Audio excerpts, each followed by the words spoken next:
자, 오늘 제가 이 특수경매 입문이다 해서 오늘 마지막 강의고, 다음 달에 이제 첫째 주 화요일 날에는 부동산 소송이다가 이제 강의를 시작하게끔 되고, 부동산 소송이다 끝나가게끔 되면은 이제 주간에 그 다음 달 10월 달부터 토지 개발 강의가 들어가죠. 이제 특수경매 강의가 끝이 나고. 자, 이게 제가 2015년도에 이 우리 창원에 가서 제가 추천 물건 강의할 때에 이 우리가 같이 공동 투자로 해서 낙찰 받았던 사례입니다. 2015년도에 평택의 땅이 상당히 많이 올라갈 때 이게 2,300평이 22억에 시작이 됐다가 11억까지 떨어졌을 때에 저희들이 16억에 낙찰 받았던 겁니다. 이 평택이 이렇게 많이 올라갈 때 왜 가격이 이렇게 많이 떨어졌느냐? 자, 제가 이걸 정리를 했습니다. 보면 제일 첫 번째, 이 땅에 선순위 기준권리보다 앞선 선순위 가처분이 3개가 있습니다. 이 인수하는 겁니다. 그 다음에 짓담한 건물이 2동이 있는데 건물 매각 제외입니다. 그 다음에 세 번째가 농지 취득 자격증명서를 발급받아야지 되는 것이 이 또 농지증에 또 문제가 하나 있고, 네 번째는 여기 보시면 대항력 있는 전입자가 2명이 있습니다. 그 다음에 어떤 사람이 또 유치권 신고를 해놨어요. 즉 이 얘기는 뭐냐면 우리가 선순위 가처분이 있든지 건물 매각제이든지 농지증을 안 해주든지 이런 거 한 개만 가지고 있어도 우리가 특수경매라고 하는데, 이 평택에 있는 이 물건은 5개라는 어려운 특수경매 5개라는 어려운 것이 다 있었던 물건이 되다 보니까 이렇게 감정 가격이 여기 보면 22억인데 이쪽에 이 당시에 감정할 때보다도 우리가 낙찰을 받을 때는 이 가격보다 더 많이 올라갈 때예요. 그런데도 불구하고 11억까지 떨어졌고, 11억까지 떨어진 거를 저희들이 16억에 낙찰을 받았던 겁니다. 이 내용은 제가 이거를 권리 분석을 해보고 상당히 괜찮다 싶어서 제가 그 창원에 있는 우리 공동 투자를 할 때 투자했던 사람들이 그때 모였던 사람이 한 20여 명이 있었습니다. 20여 명이 있어갖고 제가 이거를 골라놓고 물건을 설명하면서 이거 공동 투자할 사람들을 한 1억씩 해서 한 10명 정도만 모아서 투자를 하고 나머지는 대출을 받고 하자. 그러니까 이거 입찰에 들어갈 사람 우리 회장한테 얘기를 해서 같이 그 권리 분석도 하고 입찰도 하는 게 준비를 하자. 이렇게 해놓고 제가 사실 서울에 올라왔다가 일주일 있다가 제가 다시 내려갔습니다. 내려갔더니 우리 그 회장님이 이렇게 얘기하시더만, 내가 공동 투자한다고 이거를 발표를 해놓고 올라가자마자 공동 투자에 같이 등록한 사람 한 사람이 손 들고 나오면서 나는 어느 법무사에서 지금 사무장으로 근무하는 사람이다. 근데 내가 봤을 때는 이종실이가 이거 권리 분석을 잘못한 것 같다. 선순위 가처분도 있고 여러 가지가 다 많은데 다른 건 다 몰라도 선순위 가처분은 건 인수기 때문에 되지가 않는 것이다. 그렇기 때문에 이거는 잘못한 것이다. 이렇게 하고 한 20명 정도가 손을 들고 그때 나도 한 1억을 집어넣겠다 했던 사람이 내가 가서 봤더니 다 빠지고 6명인가 7명이 이제 남았는데, 그것도 확신하겠다는 것이 아니라 회장을 통해서 내가 권리 분석을 잘못했느냐 실수했느냐 다시 한번 확인해 보는 거예요. 그러면서 나한테 다 그 회장이 얘기하기는 여기 권리 분석에 보면은 대항력 있는 전입자도 있고 여기 선순위 가처분도 있는데 교수님 이거 선순위 가처분 알고 계시고 선순위 대항력 있는 전입자 있는 거 알고 이거 추천하신 겁니까? 아니면 실수로 모르고 추천하신 겁니까? 그래 제가 당연히 알지 그랬더니 우리 수강생 교사 이런 일이 있어가지고 한 수명이 했다가 다 빠지고 7명만 모여가지고 이 교수님한테 다시 확인해봐서 선순위 가처분이 있고 대항력 있는 전입자 있는 거 알고 추천했다 그러면 우린 들어가겠다. 그대로 들어가겠다. 해가지고 한 7억 정도는 모여 있습니다. 근데 나한테 다 회장이 다시 한번 확인하더라고.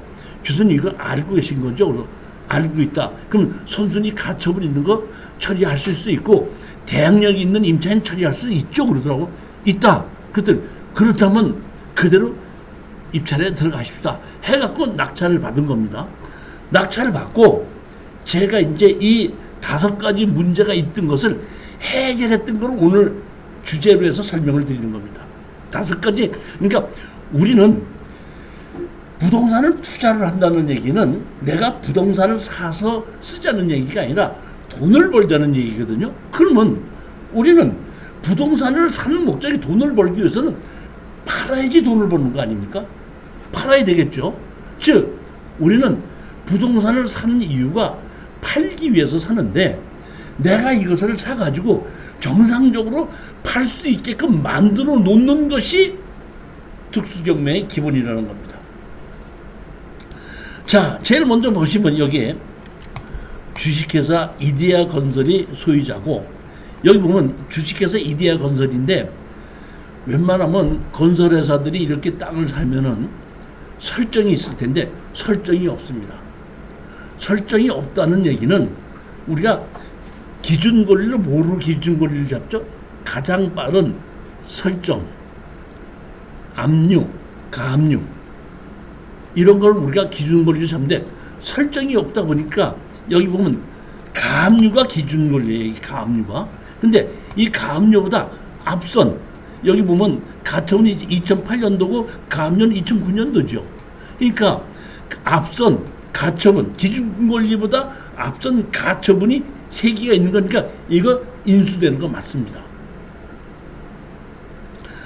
자, 여기 보시면 점유인이 차 누구가 있고 김 누구가 있죠.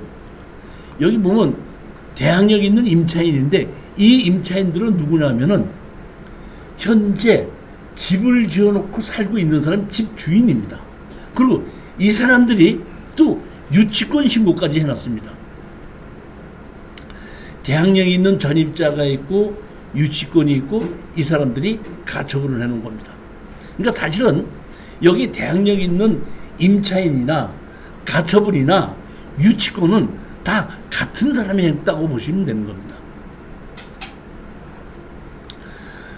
제가 이거를 권리 분석을 해봤더니 평택이 제가 땅값이 한참 올라간다고 했었죠. 이때 감정 왔을 때보다 더 많이 올라갔다고 그랬죠. 그러면 평택에 그 당시에 땅값이 올라가는 이유가 제일 첫 번째가 뭐죠? 모든 군인들을 지금 미군들을 평택으로 이전을 했었죠. 두 번째가 고덕지구를 개발하면서 삼성에서 반도체 단지를 만들어 갔었죠. 두 개가 같이 겹쳐지면서 올라가다 보니까 여기를 제가 알고 있기로는 토지거래 허가구역으로 묶였을 때입니다. 토지거래 허가구역에 묶였는데 제가 권리 분석한 겁니다. 묶였는데 건설회사가 이 땅을 산 걸 가지고 택지로 개발해서 분양을 하는 겁니다. 분양하려면 자 토지거래 허가구로 묶였죠. 허가구역으로 묶인 게 지금 뭐라고 했죠? 국토의 계획과 인허가하는 법률에 의해서 토지의 투기적인 거래가 성행하거나 지가가 급격히 상승하는 지역에 그러한 우려가 있는 지역에 대하여 5년 이내의 기간을 정하여 토지 거래 계약 체결 시 허가를 받도록 계획이 돼 있다. 그러면 허가를 받으면 내가 여기를 허가를 받을 때 어떤 조건으로 허가를 받는다는 것이 있고 그 받은 대로 그대로 사용해야 되는 건데 제가 판단했을 때는 허가를 내주지 않다 보니까 이 사람들이 가처분을 해놓고 이데아 건설에다가 실질적으로는 땅값을 다 주고 가처분을 해놓고 그 다음에 사용 승낙을 받아서 이 사람들이 건물을 진 겁니다. 내용은 그렇게 된 겁니다. 저는 이걸 봤을 때 보면 토지거래 허가지역인데 만약에 토지거래 허가지역인데 변호사 사무실 가서 뭘 하죠? 공증을 하죠. 공증해 보셨어요? 공증해놓고 내가 산 거라고 공증을 해놨으면 내게 돼요, 안 돼요? 내게 돼야 안 돼. 공증해놨어. 안 됩니다. 돼야 안 돼요? 안 됩니다. 안 돼? 왜 안 돼요? 토지 아니, 법은 임의 규정과 강제 규정이 있습니다. 강제 규정은 당사자들끼리 합의했다고 해도 합의 자체가 무효예요. 즉 다시 말하면 허가를 받지 않았으면 돈을 내가 3억을 주고 샀는데 설정하고 다 해갖고 계약서 다 해놨는 건 맞다 이런 얘기입니다. 근데 만약에 땅 주인이 나중에 마음 먹고 나 안 팔았어. 나 그냥 계약 해지야. 하면 그냥 해지가 되는 겁니다. 그러면 그거는 자 강제 규정이라는 것이 이런 것이 있죠. 자 보십시오. 주택임대차 보호법에 의해서 세입자와 건물 주인과 세입자가 같이 계약을 할 때 2년 이상 해야 된다는 것이 주택임대차 보호법에 되어 있죠. 근데 건물 주인이 이렇게 얘기합니다. 이게 원래 2억 전세인데 내 아들이 1년만 있으면은 군에서 전역을 하기 때문에 집을 써야 된다. 그러니까 1년만 빌려주기 때문에 내가 2억을 받지 않고 1억만 받겠다. 합의해서 계약했습니다. 그러면 계약서를 2년으로 안 쓰고 얼마로 썼죠? 1년으로 썼죠. 그러면 1년 지나고 나서 계약서대로 나가라 하면 나가요, 안 나가요?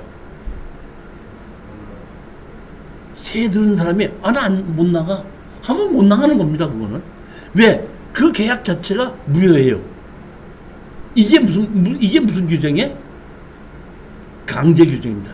임의 규정은 이런 것이 이게 임의 규정입니다. 법은 우리가 아버지한테 상속을 받으면 배우자가 1.5 나머지 아들 딸 가리지 않고 111이죠. 근데 그거는 법으로 정해진 건데 아버지가 니들은 자식들한테 니들한테 내가 다 가르쳐 줬는데 무슨 상속이야? 배우자한테 다 줄 거야? 하면은 법이 1.5, 111을 정해놨어도 그렇게 정해서 본인이 그렇게 정하면 그리로 간다 이런 얘기예요. 법대로 따르지 않고. 근데 강제 규정에는 당사자들끼리 그렇게 결정했다고 하더라도 그 결정 자체가 무효라는 얘기입니다. 즉 토지 거래 허가 구역에서 허가를 받지 않고 계약한 것 자체가 무효예요. 그러다 보니까 이 사람들이 가처분을 해놨거든요. 자, 토지 거래 허가 구역에 있는 토지가는 소유권, 지상권, 설정 대가를 받고 이정하나 설정 계약에 체결하는 당사자는 공동으로 시장군수 구청장의 허가를 받아야 하며 허가를 받지 않고 체결한 토지 거래 효력은 그 효력이 발생하지 아니한다. 설정도 안 되고 계약도 안 되고 소유권, 지상권 아무것도 안 된다네. 허가를 받지 않고 하는 것은 안 된다니. 자체가 뭐야? 무효인데 토지 거래 허가 지역이라고 하더라도 허가를 받지 않고 하는 것은 주거 지역에서 얼마? 180제곱미터 미만. 상업 지역에서 얼마? 200제곱미터. 공업 지역에서는 660제곱미터. 이 이하는 할 수가 있지만 이 이상은 안 된다 이런 뜻입니다. 근데 제가 보기에는 이 사람들이 허가를 받지 않고 계약을 한 사람들입니다. 자, 이렇게 해서 이 땅이 사실은 보면 이데아 건설이라는 곳에서 사실은 몇 명한테 다 분양을 했습니다. 분양을 했는데 등기 이전은 못한 거죠. 사실상 팔은 겁니다. 팔았는데 이 이데아 건설이 빚을 지다 보니까 이데아 건설 이름으로 땅이 그대로 돼 있다 보니까 이데아 건설에 압류를 하고 가압류를 해놓고 가압류를 보완압류로 바꿔놓고 건물은 땅 산 사람 이름으로 돼 있었다 보니까 건물은 매각제고 토지만 매각으로 경매가 진행된 겁니다. 제가 봤을 때는 땅 주인은 누구죠? 이데아 건설이죠. 건물은 다른 땅을 분양받은 사람이죠. 분양받은 사람은 땅 주인과 건물 주인이 다르죠. 법정지상권이 없는 건물입니다. 그렇기 때문에 우리는 땅을 낙찰받으면 얼마든지 건물 주인에게 철거하고 나가고 철거하고 나갈 때까지 지료를 달라고 할 수도 있습니다. 그러니까 핵심은 뭐냐면 지금 건물 주인이 전입을 했기 때문에 대항력 있는 임차인은 아니에요. 전입자지. 대항력 있는 세입자라야지 물어주는 거거든요. 근데 세입자가 아니고 건물 주인이죠. 건물 주인한테다가 건물 주인이 자기한테다가 뭐 1억이든지 2억을 전세를 놨다고 할 이유가 없으니까 대항력 있는 전입자락도 건물 주인이다 보니까 제가 보기에는 문제가 없다는 겁니다. 그러면 그 다음에 문제가 뭐냐면 농지 취득 자격증명서입니다. 이렇게 전용을 하다가 중단되면서 농지 취득 자격증명 지목이 전이니까 농지 취득 자격증명서를 띄러 갈 때는 담당 공무원한테다가 농지 취득 자격증명서 띄러 왔습니다. 이렇게 얘기했지 않습니까? 얘기하면 담당 공무원이 다 봤더니 여기는 농지 전용 허가를 받긴 받았는데 아직 준공이 나지 않았죠. 그러니까 땅이 한 6, 7필지 되는데 2필지는 건축 허가를 받아서 집을 짓고 있고 나머지는 아직 착공도 안 된 겁니다. 그러니까 담당 공무원이 저한테 이렇게 물어봅니다. 지금 농지 전용 허가를 받아서 건물을 짓고 있는 것이 있고 아직 착공을 안 한 것이 있는데 사장님께서 이 농지를 사시면은 어떤 식으로 처리하실 것입니까? 하고 저한테 물어봐요. 그러니까 어떤 식으로 처리하다니요? 하고 내가 다시 되물었죠. 그랬더니 이거를 농지를 낙찰받아서 농지 전용 허가를 계속해서 이어받으실 것인지 아니면 원상복구 시키실 것인지요. 해서 저는 원상복구 시키겠습니다. 이렇게 얘기를 했더니 원상복구 조건으로 농지 취득 자격증을 해준 겁니다. 여기서 여러분이 아셔야 될 것은 농지 취득 자격증명서를 발급받을 때 원상복구라고 그랬죠. 원상복구가 무슨 뜻이라고 그랬죠? 원상복구하는 거예요? 원상복구한다는 얘기는 건물이 있는 거를 철거를 해서 농지법에 어긋나지 않게 하는 것도 원상복구고 건물을 짓고 있던 거를 정식으로 건축 허가를 내가 건축주 명의 변경해서 남한테 넘겨를 받아서 건물을 지어서 대지로 바꿔서 농지법에 어긋나지 않게 하는 것도 원상복구 중에 하나입니다. 그러니까 원상복구라는 소극적인 의미로 보면은 짓고 있다만 건물을 무허가로 지은 건물을 철거하는 것이 원상복구지만 넓은 의미에서 보에 원상복구라는 얘기는 농지법에 어긋나지 않게끔 만드는 것이 원상복구라 이렇게 보시면 됩니다. 저는 일단은 원상복구 조건으로 하겠습니다 했더니 농지취득 자격증명서는 원상복구 조건으로 농지증을 발급받았습니다. 자, 여기 보시게끔 되면 여기 대학년이 임차인이 이렇게 있고 전입자가 있죠. 그 다음에 가처분이 이렇게 3개가 있는 겁니다. 자, 여기 보시면 지금 핑크빛으로 되어 있는 것이 하나, 둘, 셋, 넷, 다섯, 6개. 이것은 택지로 만들어 놓은 거고, 여기 노란 색깔이 되어 있는 거 있죠? 이 노란은 도로입니다. 그러니까 우리는 택지하고 이 도로하고 다 낙찰받은 거고, 여기 600-5번지, 요 번지 하나는 빠진 겁니다. 그러니까 사실은 집이 지어져 있는 것이 여기 3개가 있는데, 이거는 우리가 빠진 거고, 집은 여기하고 여기가 2개 지어 있고, 나머지는 집이 지어져 있지 않습니다. 한번 항공사진 볼까요? 자, 보시게 그럼 우리가 낙찰받은 것 중에서 우리가 낙찰받은 건 요거, 그 다음에 집이 있는 건 이거죠. 그리고 여기 또 집이 한 채가 있는데 이건 빠진 겁니다. 그 다음에 도로를 이렇게 만들어져 있죠. 그래서 쪼가리 땅 2개, 이렇게 2개를 같이 우리가 낙찰받은 겁니다. 낙찰을 받고 농지취득 자격증명서를 발급받아서 제출해주고 이제 잔금을 대출을 받아서 잔금을 내는데 사실 이렇게 그 건물 제외 이런 거는 대출을 좀 잘 안 해줍니다. 안 해주기 때문에 사실은 이런 것만 특별히 대출해 주는 데를 알아봐 가지고 저희들 대출을 받는다 했더니 뭐 다 검토해 보더니 한 10억 정도까지 대출이 되겠습니다 해가지고 저희들이 한 6억 7억 들여서 뽑았고 나머지 10억은 대출을 받았습니다. 대출을 받아서 농지증을 해서 허가를 받고 잔금을 냈습니다. 자, 그리고 이제 제일 먼저 해야 될 일이 여기 선순위 가처분부터 없애야 되는 겁니다. 제일 먼저 해야 될 일이 선순위 가처분 없애야 되는데, 자, 여기 집이 이렇게 있죠? 여기도 집이 있고, 이렇게 우리가 낙찰 받은 것이 건물 매각 제외인데 집이 두 채가 있는 겁니다. 건물은 사실은 다 지어져 있고 사람도 살고 있어요. 이 건물 주인들이 사람이 살고 있습니다. 근데 문제가 이 준공이 나지 못한 이유가 여기에 있는 이 도로 있죠, 도로. 이 도로를 개발행위 허가를 받아서 준공이 나야지 건축물 관리대장을 만들어 주거든요.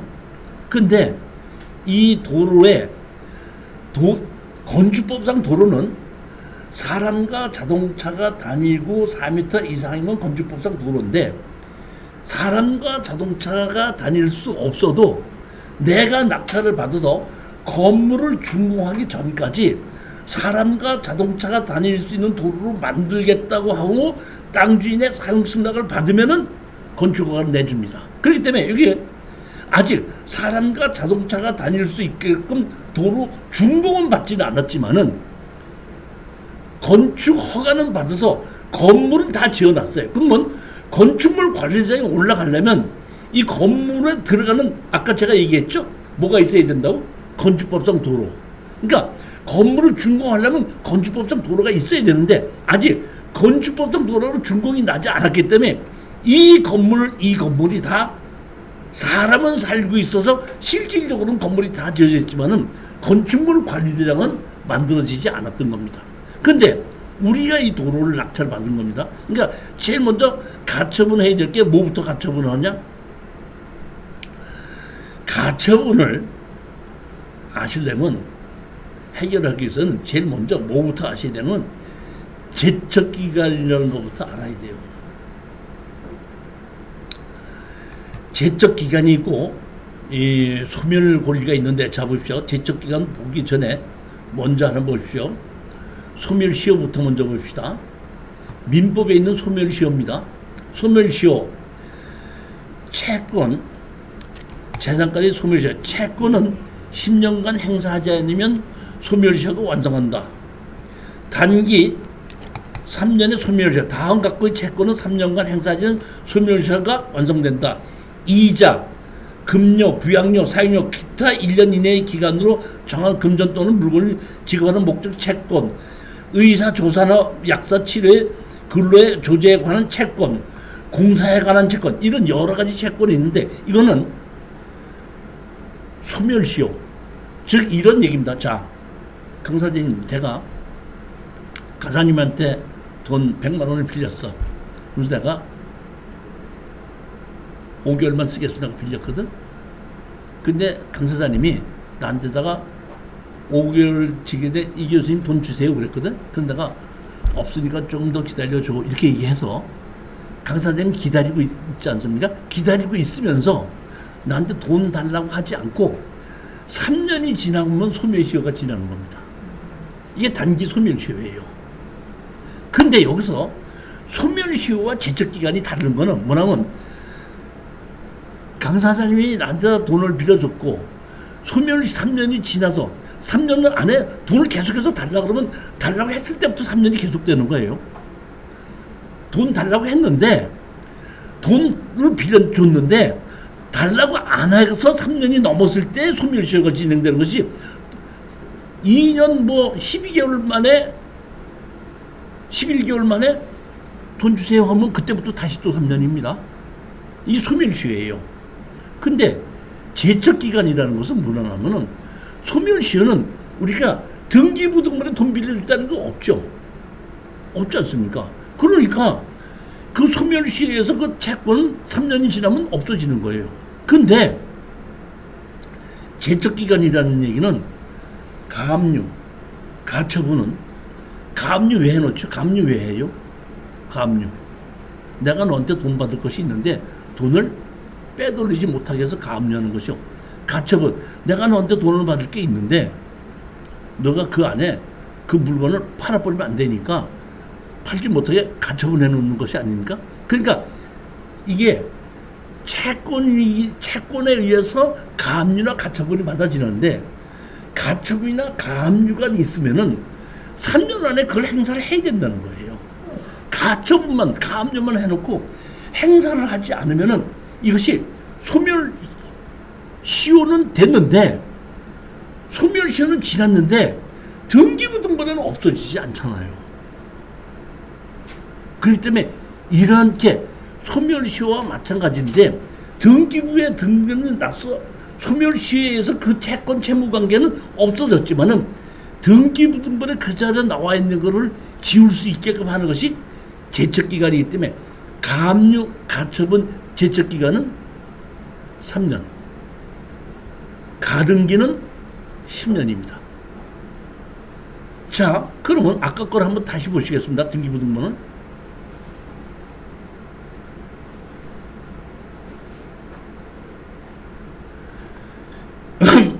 여기 2008년에 가압류했죠. 가처분해놨죠. 근데 우리는 낙찰을 언제 받았죠? 2016년도죠.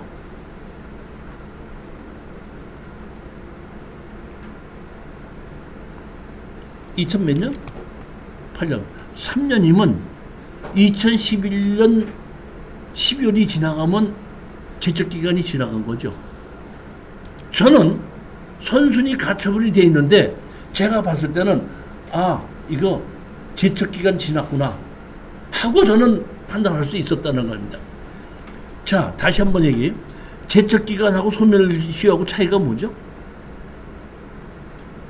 소멸시효 장기는 10년이고 민법에 있는 겁니다. 단기 소멸시효는 뭐예요?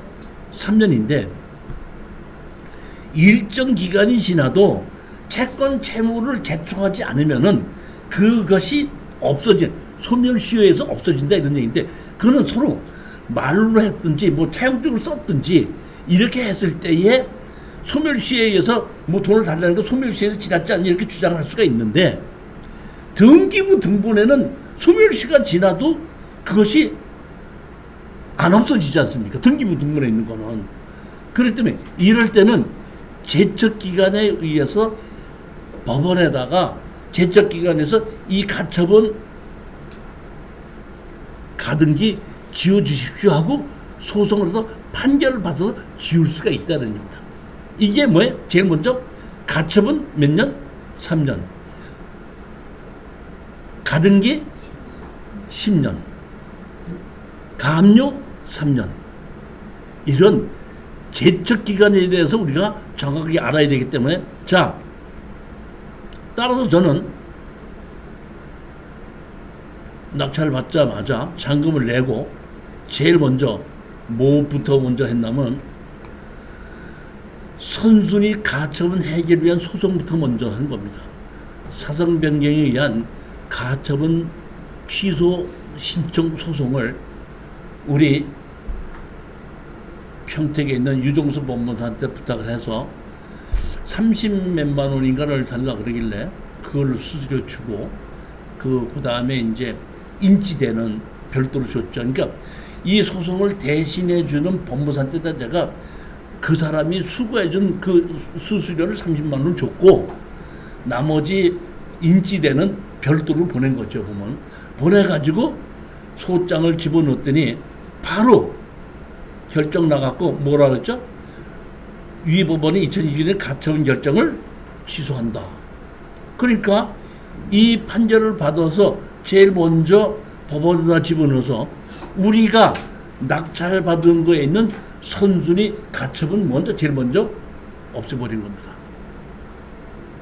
자,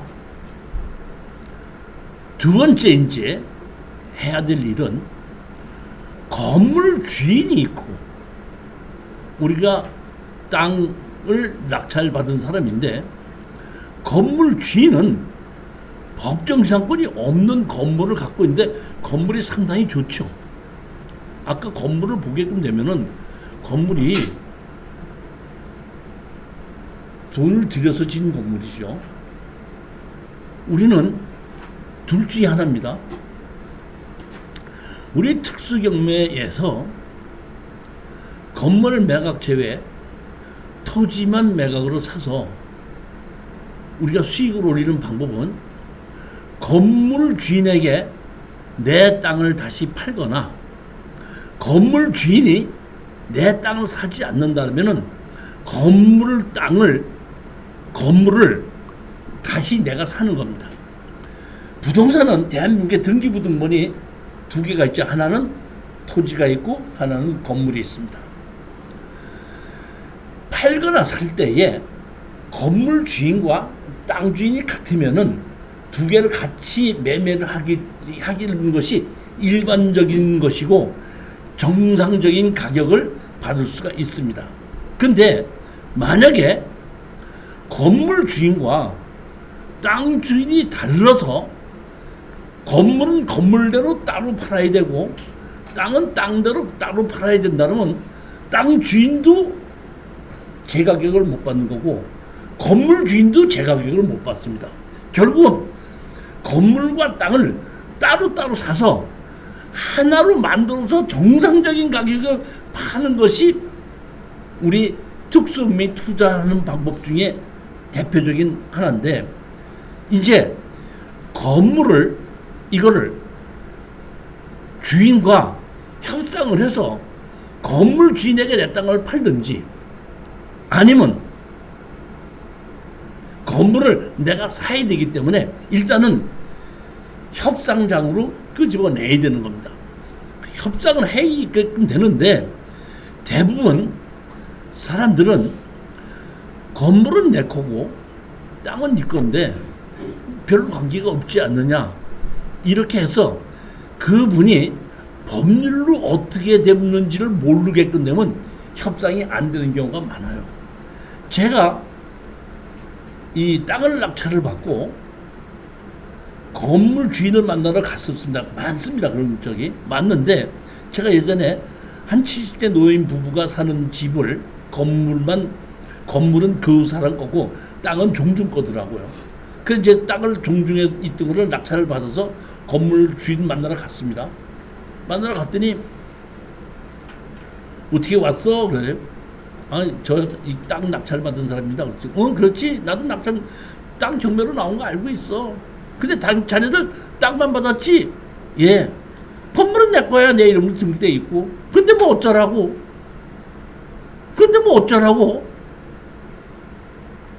이렇게 얘기하시는 분이 상당히 많아요. 다시 말하면 협상장으로 나오질 않는다는 거예요. 법이 어떤지 모른다 보니까. 그렇기 때문에 이런 분들을 협상장으로 나오게끔 하기 위해서는 제일 먼저 건물 주인에게 건물 철거하고 나갈 때까지 지료를 주십시오 하는 소장을 내게끔 되면은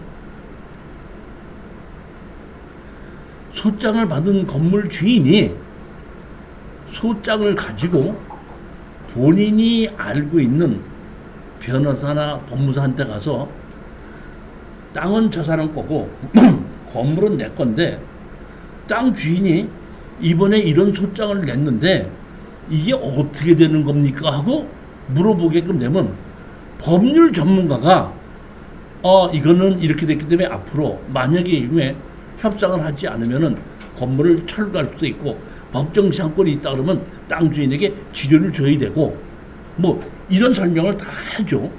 그러면은 만약에 협상이 안 되면 어떻게 됩니까? 그러면 철거해야 되죠. 내 건물을 철거해야 된다고요?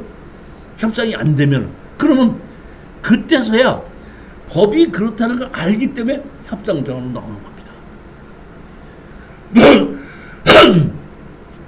제가 이 소송을 하는 것은 소송을 해서 건물을 철거하려고 이기려고 소송을 하는 것이 아니라 협상장으로 나와라 이런 얘기입니다. 그리고 협상장으로 나올 때 나하고 협상이 안 되면은 자기가 법률적으로 법정지상권 없는 것도 알고 건물을 철거해야 되는 것도 알고 그 다음에 만약에 본인이 철거해야 되는데 여기는 건축물 관리장이 다 있죠. 그러면 나하고 건물 주인하고 협상을 하는데 건물 주인 보고 나가 뭐라고 얘기해서 10,000만 원에 팔아라 그랬더니 내가 3원이나 들은 건데 어떻게 1,000만 원에 팔으냐. 아니 난 1,000만 원 아니면 안 사. 나도 안 팔어. 알았어 그럼 지료를 줘 해갖고 이제 소송이 안 되다 보니까 지료 철거하고 지료를 주라고 판결을 받을 수가 있습니다. 그거는 그러니까 법정지상권이 있어도 철거와 지료는 판결을 받았는데 내가 이거를 철거해봐야 나한테 무슨 돈이 되겠습니까? 그러니까 저로서는 철거와 지료를 판결을 받아놓고 뭘 하냐면 지료가 이제 예를 들어서 이 땅값이 뭐 5억이 된다 그러면 5억에 대해서 지료가 뭐 한 달에 몇백만 원 나올 거 아니에요? 몇백만 원 나오면 여기에 건축물 관리자는 없죠. 근데 건물주인이 채무자지 않습니까? 그러면은 무허가로 진 것이 아니라 건축 허가를 받고 졌고 준공이 나지 않았다면 건물 주인도 있고 평수도 있고 모든 것이 다 있죠. 그러면 제가 이 건물을 건축물 관리대장이 없이 강제로 기입 등기를 만들 수가 있습니다. 원래 건물을 지면은 건축물 관리장이 만들어지고 건축물 관리대장을 가지고 가서 등기소에 올리는 겁니다. 그러면 등기소에서 등기부 등본, 건물 등기부 등본을 만들어줘요. 그러면 그 다음서부터는 건물이 팔리게끔 되면 등기부 등본에서 건축물 관리대장을 관리하는 군청 건축가에다가 팔렸다고 얘기해주면 그러면 등기부 등본이 이름이 바뀌면 건축물 관리자가 자동으로 바뀌는 겁니다. 근데 애초에 맨 처음에 지을 때는 건축물 관리장이 있어갖고 건축물 관리장을 가지고 등기부 등본을 만들고 등기부 등본에서 건물을 주인이 바뀌면 그때 건축물 관리장이 그때부터 다시 바뀌는 겁니다. 근데 지금 이 사람은 건물 주인은 지금 저한테다가 지료를 주지 않았으니까 물론 채무자죠. 채무자가 자기의 채무를 회피하기 위해서 일부러 건물 등기 안 만들어 놓을 수도 있죠. 건축물 다 집어넣고 건축물 과정 만들어 놓고 등기소에 갖다 주지 않으면은 등기 안 만들어지지 않습니까? 그렇게 할 수 있기 때문에 건축물 관리대장이 안 만들어도 채무자일 때는 이 사람은 나한테 이렇게 빚을 졌는데 이 사람이 건물 등기를 안 하고 있으니까 여기를 이 건물을 강제로 기입 등기를 해 주십시오 하고 요구할 수가 있다는 얘기입니다. 그러면 건물이 건축물 관리장이 없는 등기부등만 있는 건물이 만들어집니다. 그러면 그 건물을 가지고 내가 지료를 받을 수 있는 그 채권을 가지고 건물만 다시 경매로 집어넣습니다. 그럼 우리 강 사장님 법정지상권 없는 건물 이 건물이 500만 원까지 떨어지면 사요 안 사요? 사요?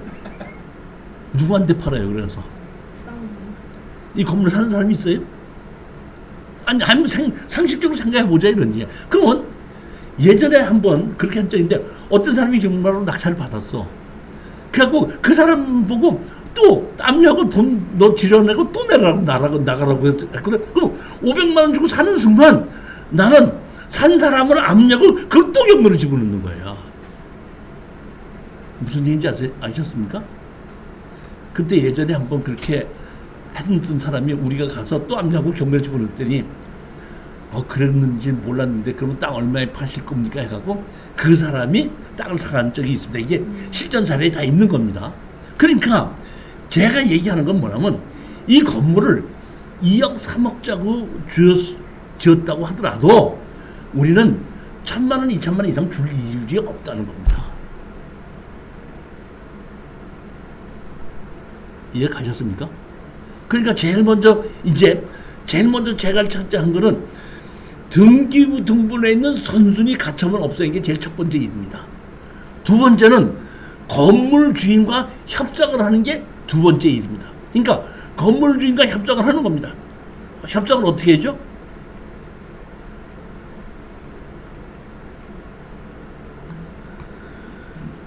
건물 주인에게 철거하고 나가고 철거하고 나갈 때까지 치료를 달라, 이게 뭐예요? 소장을 내는 겁니다.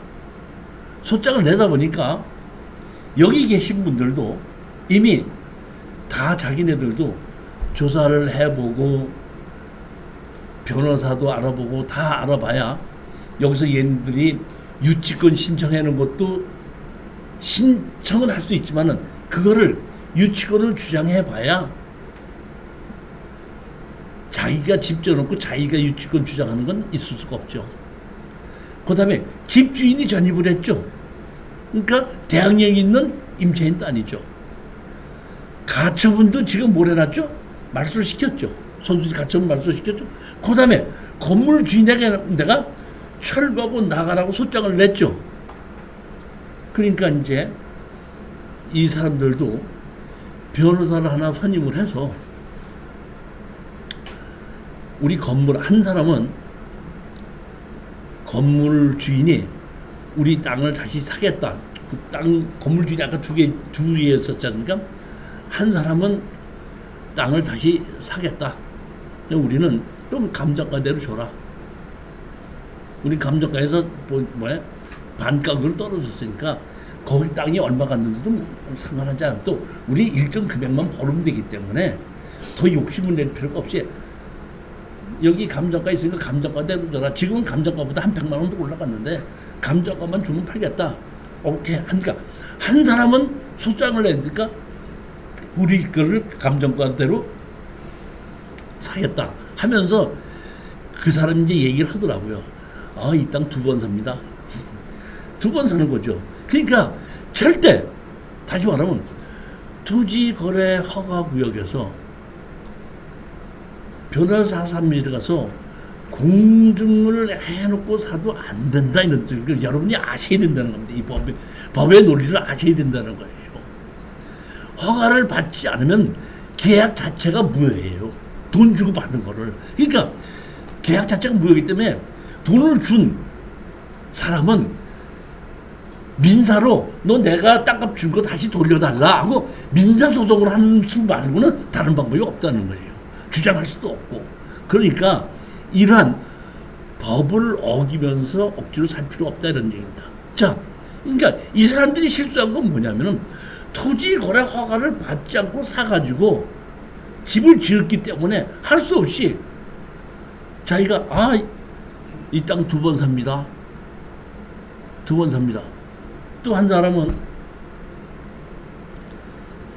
이 동네 꼴도 보기 싫어 죽겠으니까 내 건물 사가십시오 하다 보니까 저는 제가 만약에 직접 여기에 관여를 했다 그러면은 이게 1,000만 원 이상 저는 안 줍니다.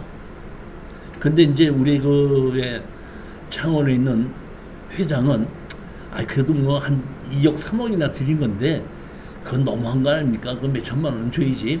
하더니 자기가 가서 합의를 해서 하나는 건물 몇 천만 원 주고 건물을 가져오고 하나는 이제 땅주인에게 팔았습니다. 자, 그럼 여기까지 했으면 다 끝났냐? 아닙니다. 이제부터 또 해야 될 일이 있습니다. 뭐냐면은 개발행위 허가를 받아서 도로 준공을 내야 되죠. 도로 준공을 내놔야지 나머지 땅도 분양을 할 수가 있는 겁니다. 개발행위 허가 준공을 받아야 되는 겁니다. 그렇기 때문에 이 땅 주인 이데아 건설, 제가 이데아 건설을 탁탁 찾았는데 테헤란로에 있더라고요. 테헤란로 가서 건축주 명의 변경을 해달라. 그러니까 너희가 허가라는 거, 개발행위 허가 받은 거, 농지전용 허가 받은 거, 건축 허가 받은 걸 다 넘겨달라 해서 건축지 명의 변경을 하게끔 되면 농지전용 부담금 내리를 두고 개발행위 할 것 없이 그대로 준공만 시키면 되는 겁니다.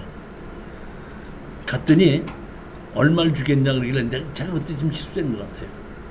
얼마를 원하십니까? 이렇게 해야 되는데 내가 보기엔 한 농지 전용 부담금이나 개발행위를 전부 다 합쳐보니까 한 새로 처음 다 들어가면 한 1억 정도가 들어가겠더라고요. 설계 비용 뭐고 다.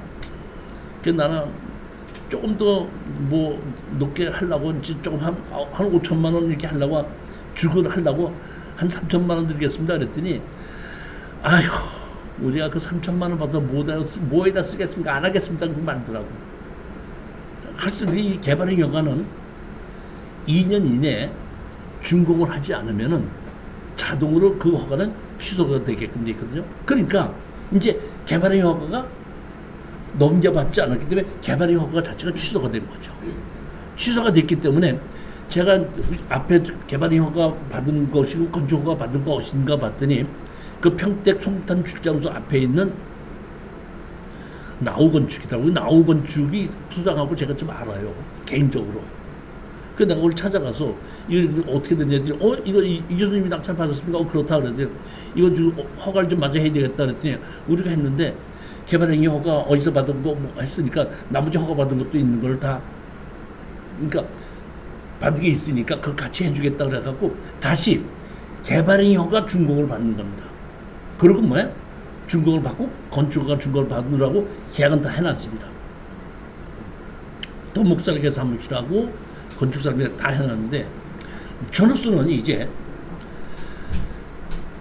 낙찰을 받고 문제점 있는 건 다 해결해 줬기 때문에 더 이상 제가 그 공동투자로 낙찰 받은 사람들한테는 뭐 문제점이 있는 것만 해결해 주면 되는 것이 내가 더 이상 뭐 이렇게 하라 저렇게 할 필요가 없지 않습니까? 다 해줬고 회장이 있고 이제 부회장이 있으니까 자기네들끼리 알아서 다 하는 거죠. 그런데 거기까지 다 해줬는데도 도로공사 준공을 안 내더라고요. 그건 내가 한번 한 1년쯤 지나서 2년쯤 지나갖고 전화를 했어요. 어떻게 된 거서 왜 안 오느냐 그랬더니 교수님 거기는 그냥 서둘릴 필요가 없어요. 왜? 그랬더니 자구나무 올라가는데 뭐 하려고 서둘러요. 자구나무 올라가는데 그 다음에 그 한 필지 팔고 뭐 해갖고 우리 저기 뭐 이자 뭐 어느 나가는 거 어느 정도 갚았습니다. 그러니까 우리 수험생들 돈 버는 거 얼마인데 뭐 하다 보니까 서두르지 않고 있습니다. 나중에 한 2년쯤 지나고 나니까 3년째 지나가고 나서 거기가 땅이 우리가 100몇십만 원 주고 샀는데 500만 원 정도쯤 갈 때쯤 된다 보니까 그때서야 토목 공사하고 도로 공사를 하고 나한테 또 연락이 왔어요. 뭐라고? 주님 이 앞에 있는 거 딱 하나가 빠졌죠. 이 집. 이 집이 빠진 게 아니라 경매가 따로 나오는 겁니다. 그래서 나보고 이 경매 따로 나왔는데요. 이 사람들 우리가 도장 찍어주지 않으면 이 그 건물 준공 못 내요. 교수님 이거 저기 뭐 교수님이 아시는 분들 다른 분들 이거 공투해서 낙찰 받게 해주죠. 우리는 이것만 가지고도 충분합니다. 알았다 해가지고 요거는 따로 하고 이유 따로 나온 거는 제가 부산에서 그때 우리 공통 강의할 때 그 사람들이 한 5사람이 모여가지고 이 내용은 내가 다 아는 거니까 뭐 권리 분석이 할 것도 없이 뻔히 아는 거니까 그냥 발표해가지고 바로 낙찰 받아라 이렇게 해가지고 끝났던 겁니다. 자 이거는 제가 뭘 갖고 얘기하냐면 제일 먼저 우리가 특수경매에서 선순위 가처분 가등기 있는 거 제척기간이 있다는 거 그 먼저 알아요. 우리 보게끔 되면 낙찰 받은 것을 실전 사례 보면 가등기 가처분이 있던 거 또 설정이 있던 것도 지웠던 것이 많이 있습니다. 그러니까 가등기나 가처분은 제척기간에 의해서 지웠는데 설정은 못 지우거든요. 그러니까 우리 법무사한테 다 이 설정 지웠대. 교수님 설정은 못 지워야 하길래 내가 변호사한테서 이거 지울 수 있죠? 그랬더니 변호사님 보대. 이건 난 지울 수 있습니다. 이런 거 지울 줄 알아야 되고 어떻게 지우는 것인지 할 줄 알아야 되고 그 다음에 개발행위 허가 준공은 어떻게 해야 되고 건축 허가 준공은 어떻게 나야 되는지 이 토지에 대해서 원칙을 좀 아셔야 되고 또 농지증 문제는 어떻게 해결하는지 이런 거 몇 가지만 알게끔 되면은 제가 보면 이렇게 제가 알고 있기를 이거 우리 수험생들이 그 낙찰을 받아가지고 제가 알고 있기를 한 10m을 돈 원래 들어간 건 한 7억 정도밖에 안 들어갔는데 나중에 한 다 벌었더니 봤더니 10m를 벌었더라고요. 그럴 수 있는 찬스가 왔을 때에 우리가 평상시는 그냥 뭐 아파트 지분 경매, 그다음에 강제 경매 취하 동의서 해갖고 뭐 몇백만 원 버는 거, 돈 1,000만 원 버는 거, 뭐 이런 거는 500만 원 버는 거는 평상시에 이렇게 쭉 하고 있다 보면 1년에 한 건 정도가 크게 돈을 벌 수 있는 것이 1년에 딱 한 건 정도 나오거든요. 그런 거를 평상시에는 그냥 500만 원 얼마를 벌면서 있다가 돈이 될 만한 거다 딱 나왔을 때는 딱 덮쳐서 받아서 해결할 줄 알아야 되는 것이 이게 뭐야? 특수경매고. 제가 지금도 매월 둘째, 넷째 금요일 날 추천 물건 강의를 했는데 그 중에서도 이러한 물건이 많이 있거든요. 이번에 이런 물건이 나왔던 게 제가 먼저 주에 추천한 게 뭐였었죠? 아산 거 24억짜리가 지금 4억 얼마까지 떨어진 거 있었죠.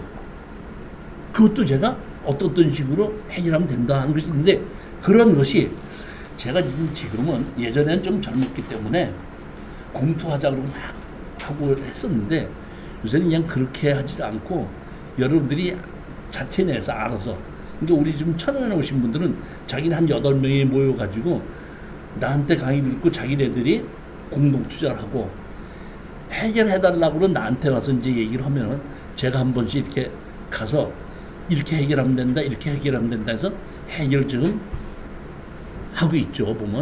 그러니까 언제든지 부동산 투자는 예전처럼 사놓고 올라가서 기다렸다가 파는 시대는 지났어요. 제가 보니까 지금은 문제가 있어서 가격이 떨어졌는데 그 문제점이 뭔가를 파악을 하고 그 문제를 해결할 수 있다 그러면 낙찰을 받아서 해결하는데 한 6개월에서 1년 정도 기다리면서 해결하면서 다시 팔고 나오는 것이 제가 부동산 투자를 하자고 하는 가장 특수 경매라고 강의하는 것이 그런 겁니다.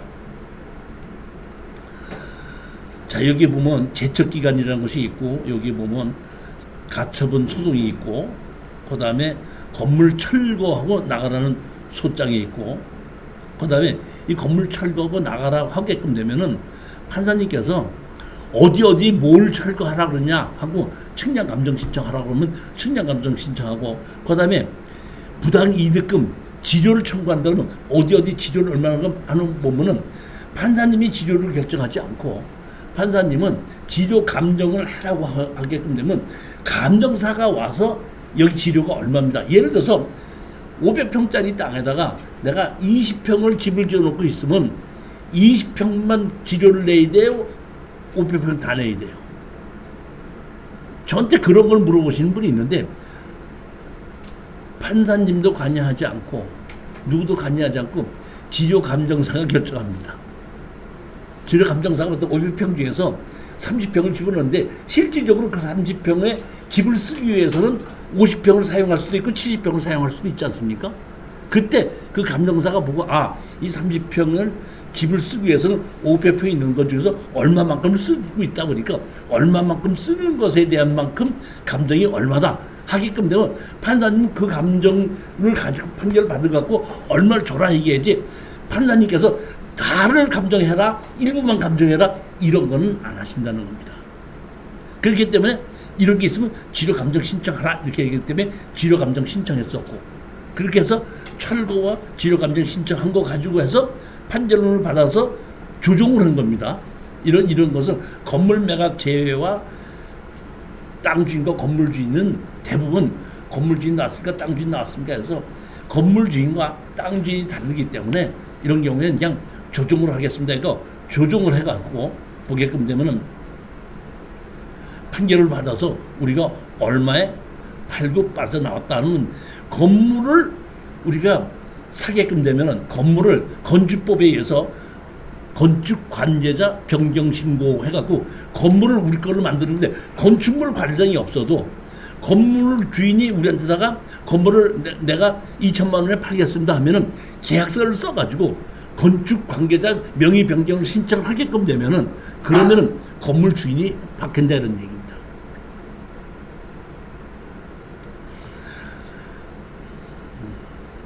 소송 후 마무리한 방법이 농지증을 제출했고, 그 다음에 건축주 명의 변경했고, 설계사무소와 계약했고, 개발행위가 다시 준공을 냈고, 그 다음에 건축허가 준공을 냈고, 그러고 난 다음에 마지막에 토지를 파는 겁니다. 자, 10분만 쉬었다가 아까 왜 한 필지 남았던 거 나중에 연락이 왔다는 것이죠.